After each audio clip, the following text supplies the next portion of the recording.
How did you get back? You just left me.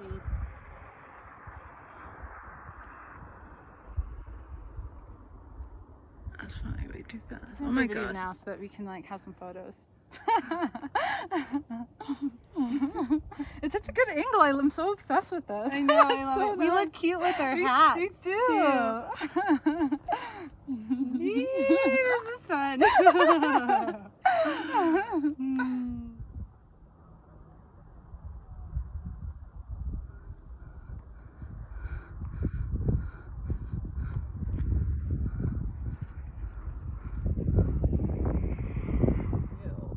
That just, you close your eyes and you think about the little child in you. What did that child love to do?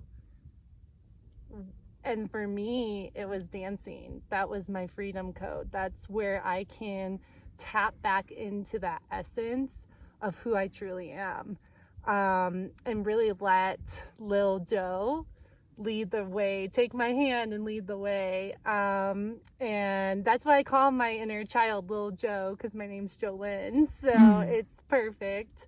But it's just so incredible to be able to understand where that little Jo, where that little child comes out at, because once you're letting her or him lead the way, it's so incredible of what starts to show up. Because for me, I started getting really into ecstatic dancing, which is a form of free dance where you just really let the music take you over, and you can even become in this altered state because of the music, and you're not taking any type of substances. You have no shoes on, no talking, no phones. And in that space, when I was dancing in ecstatic dancing, I realized that I was showing up differently, more playful, more of that little Jo in my everyday life when I started to really practice that. Because for me, ecstatic dancing was part of that freedom code,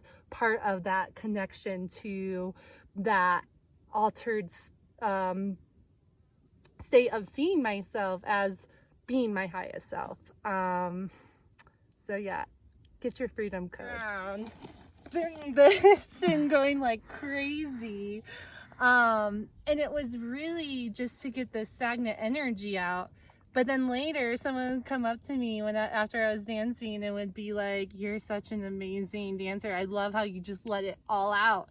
And for that recognition of being seen in that way, of moving through certain things and getting that reinforcement that what I was doing was something that was appreciated, because I feel like we can all see, especially like for me at least, I can see when someone's being authentic. I mean, I think we all have this authentic radar, but the more you see someone just like, they want to dance, or if they want to sing, or if they want to just do something and they do it, I think, like for me, I dig that. Yeah. I love that. I love when I can just see someone doing something and not caring what anyone else is thinking, but then later you're being seen in a way that's authentic, and it really helps you show up more in an authentic way in other areas of your life, because you are seen in that way of being really vulnerable and going crazy on the dance floor or whatever it might be. And that just, for me personally, gives me more fuel to continue to find those different ways of being authentic. And a lot of it has to do with tapping into my inner child. It's my inner child. A lot of times I let her take the driver's seat. I'm like, okay, you can drive for a little while. You go get in the back. I'm going to sit in the passenger seat. Like, you know, and it's really fun when you let your inner child sometimes take the lead. It's amazing what can happen in the relationship and the conversations and just everything that comes out of it. It really is. And like, I feel like there's such a process of of knowing who you are when you're alone and in your room, and that's one thing, but like there's another whole freedom code that actually being witnessed as who you are and really bringing that out, like what you're talking about in terms of being seen as being vulnerable and wild and like expressing your freedom code authentically. But what's also is like we're activating that memory body, we're activating it outside of ourselves, and by being seen and like seeing others while it's happening, it's like materializing it, it's manifesting it, it's making your freedom real. And there's a whole thing of like meditating and being with closed eyes and finding that freedom within, but it's a whole other experience to live that freedom every day and to really practice it and to like bring it into fruition, like bring it into manifestation.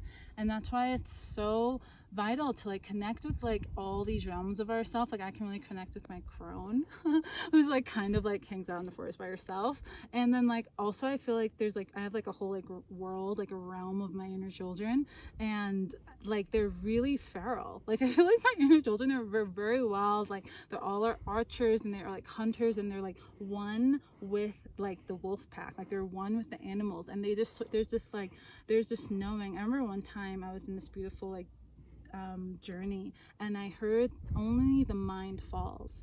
The body instinctually knows all, like the same way like any animal knows how to climb a mountain and like knows what rocks and where's to step and doesn't fall. It's the same way our body knows that information, and like it's only the mind that like puts in this idea of separate. And like as you're walking now, I'm like aware of this, and I'm still having fear sometimes when it's super steep. And so there's a way that I am just disconnecting from the natural memory of my body, and like now talking about the inner children and the wolf pack. It's that memory of knowing that I'm an animal, like I am an animal, and I have the senses and the capacities of animals, and like my inner children know that, and they like thrive there and they live there. Yeah, I really love this concept of a freedom code, because it's how we synchronize with the memory of our own remembrance and our wholeness. And then when we're witnessed in that, like I said, it activates it in materialization. Yeah.